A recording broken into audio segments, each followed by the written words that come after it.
खैर जा भांगा खणी खैरुल वरा पहुची वयो। खैर जा भांगा खणी खैरुल वरा पहुची वयो। मोमिनो मिलाद क्यों आ, मोमिनो मिलाद क्यों आ, मुस्तफा पहुची वयो। खैर जा भांगा खणी खैरुल वरा पहुची वयो। ॾींहुं चए मुँह में अचे ऐं राति चए मुँह में अचे। ॾींहुं चए मुँह में अचे ऐं राति चए मुँह में अचे। पर विचोलिया वेल अहमद, पर विचोलिया वेल अहमद मुजतबा पहुची वयो। खैर जा भांगा खणी खैरुल वरा पहुची वयो। खैर जा भांगा खणी खैरुल वरा पहुची वयो। मोमिनो मिलाद क्यों आ, मोमिनो मिलाद क्यों आ, मुस्तफा पहुची वयो।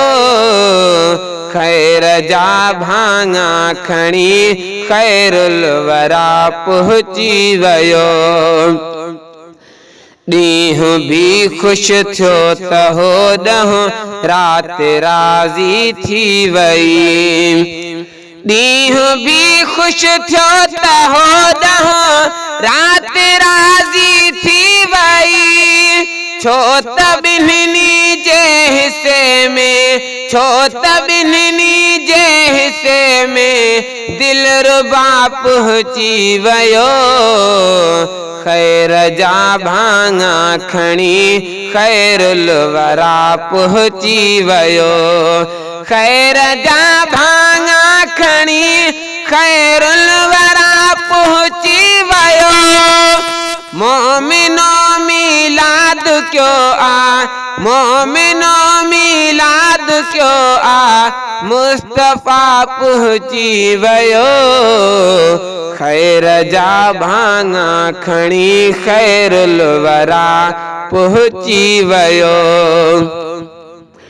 शाम जूं दाचूं ॾिठियूं घर मां मुहम्मद जी अमा। शाम जूं दाचूं ॾिठियूं घर मां मुहम्मद जी अमा। नूर थी वियो घर सॼो, नूर थी वियो घर सॼो, नूरुल हुदा पहुची वयो। खैर जा भांगा खणी खैरुल वरा पहुची वयो। खैर जा भांगा खणी खैरुल वरा पहुची वयो। मोमिनो मिलाद क्यों आ, मोमिनो मिलाद क्यों आ, मुस्तफा पहुची वयो। खैर जा भांगा खणी खैरुल वरा पहुची वयो। दिलरुबा आए दुनिया जूं मौसमूं मटिजी वयूं। दिलरुबा आए दुनिया जूं मौसमूं मटिजी वयूं। बूंद बरसी पई घुली, बूंद बरसी पई घुली, थधड़ी हवा पहुची वयो। खैर जा भांगा खणी खैरुल वरा पहुची वयो।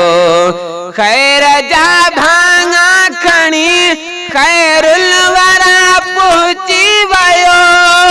मोमिनो मिलाद क्यों आ, मोमिनो मिलाद क्यों आ, मुस्तफा पहुची वयो। खैर जा भांगा खणी खैरुल वरा पहुची वयो। यार चाहो वरना काबे दे करे मुँह के रोहा। यार चाहो वरना काबे दे करे मुँह के रोहा।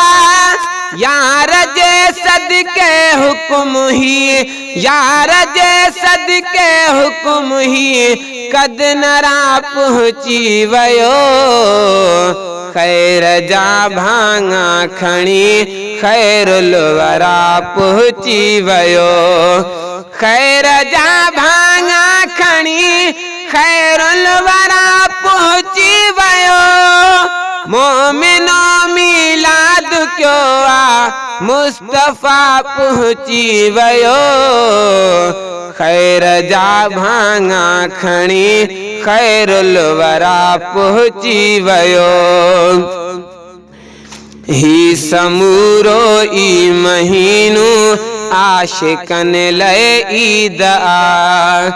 ही समूरो ई महीनो आशिकन लय ईद आ। अज़मी वाधायूं वठो ॾियो, अज़मी वाधायूं वठो ॾियो, सव दफ़ा पहुँची वयो। खैर जा भांगा खणी खैरुल वरा पहुँची वयो। खैर जा भांगा खणी खैरुल वरा पहुँची वयो। मोमिनो मिलाद क्यों आ, मोमिनो मिलाद क्यों आ मुस्तफा पहुँची वयो। खैर जा भांगा खणी खैरुल वरा पहुँची वयो।